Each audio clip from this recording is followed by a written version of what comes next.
anuman ang inyong ginagawa, gawin nyo ng buong puso na parang sa Panginoon kayo naglilingkod at hindi sa tao. So ipaalala mo sa katabi mo, para kay Lord yan. Para kay Lord yan. Para kay Lord yan. Gawin mo ang ginagawa mo ngayon para kay Lord.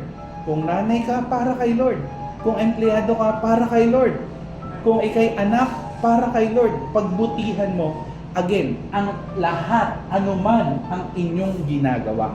Sabi nga ng 1 Corinthians 10:31, kaya nga, kung kayo'y kumakain o umiinom, o anuman ang ginagawa niyo, gawin niyo ang lahat sa ikararangal ng Diyos. So it's all about God. Ang pagkain, ang pag-inom, normal thing nating ginagawa. Tama ba? So kahit sa simpleng bagay daw na ito, gawin natin para sa kapurihan o ikararangal ng Diyos. How much more sa iyong pagtatrabaho ngayon? How much more bilang individual? Pagiging mabuti sa kapwa, no? Kundi ito gawin mo para kay Lord.